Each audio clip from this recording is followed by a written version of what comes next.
Brad, a tough loss to a good and really improved Simon Fraser team tonight, but there were a lot of positives for your team as well, really hitting some spots that, some areas you didn't hit earlier in the season, on offense in particular. Well, a lot of credit to Coach Steve Hansen and Simon Fraser. I thought they played really well. He's got a really, good club this year. I think they played really hard. I thought they did some good things to disrupt this. One of the things that certainly hurt us tonight was not having Xavier Smith, who's a starter, has been starting at the one for us. He's a dynamic guard that, would have certainly, been a factor tonight in a 2-point loss. You certainly hope so, but he hurt his foot in practice earlier this week. Actually, he hurt it in the game Thursday night. Couldn't practice Friday, and couldn't go to today. So that's probably a big thing. But there's some good things, Todd. We definitely got to get better in our ability to take care of the basketball. That's been an issue for us. 16 turnovers tonight. Lose a 2-point game. That's just too many. But you shot the ball well, in particular from outside. We did. And that's something that's very encouraging. 13 to 21 from 3, which is really good to see. I thought Jay Skates had a really good game. Don Bradley hit a couple, and he had struggled. And he shot 40% from behind the arc last year as a junior college player. And Hunter, of course, has been scoring, and he made 3 tonight. So he was 3 for 3, and even Dakota made one tonight, made his first 3-pointer. So there's certainly that's encouraging, and but obviously discouraging to not finish at the end. Michael Provenzano, the 3-year starter at the point for Simon Fraser, and he's a seasoned veteran, and he made a heck of a play, to win the game for them. We had a little breakdown on our ball screen coverage there that we should have done a better job. But hats off to him. He made a nice play.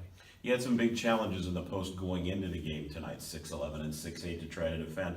And I thought you got some pretty good sparks from some of your posts coming off the bench. We did. I was really happy with Mikhail Williams and his play in the first half, and he had a couple of really brilliant post moves, and that's really, really good to see, get his confidence up.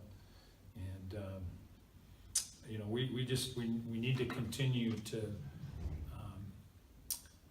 get guys some opportunities to get better, and it's still early in the season, and the disappointing thing is that it's 2 home conference losses, but it's early. We play conference games end of November and the 1st of December. It's pretty tough. You're still getting. We have so many guys. You're still getting your team together, but that's everybody has to do that. And so we obviously we gotta keep plugging away at it. You get a week at a non-conference game now. Kind of a stretch of the season where maybe it's a little bit more teaching time. It is. That's exactly what we've been talking about as a staff. We'll use more time to break down some things and get better at some things, get some more things in. That the next 2 weeks, of course, we have final exams, not this coming week, but the week after. And, we've got a nice stretch that we actually, a lot of teams, we come back after Christmas. We have to take the mandatory 7 days off that's required by NCAA Division II. Then we go up to Alaska and resume conference play. And I was noticing that University of Alaska is off, like 20-something days. So that's a long layoff. So we get to play a couple of games. Actually, next Saturday, Northwest University, and then Trinity Western from Canada will come down. We'll play them back to back. One of those will be a counting game, and one will be an exhibition. But it's just good to get those games before a week off.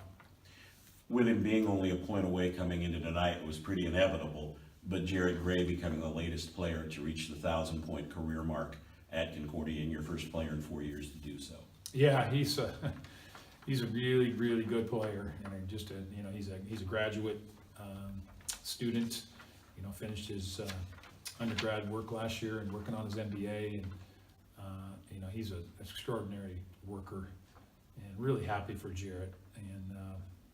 And obviously a loss like this, and the tough season we had last year, really want Jarrett to, we want him to come out on top on those, and all of our guys obviously. So excited for him, but I would say that Jarrett would trade crossing the 1,000 points for a win anytime. So, but that's a great accomplishment for Jarrett.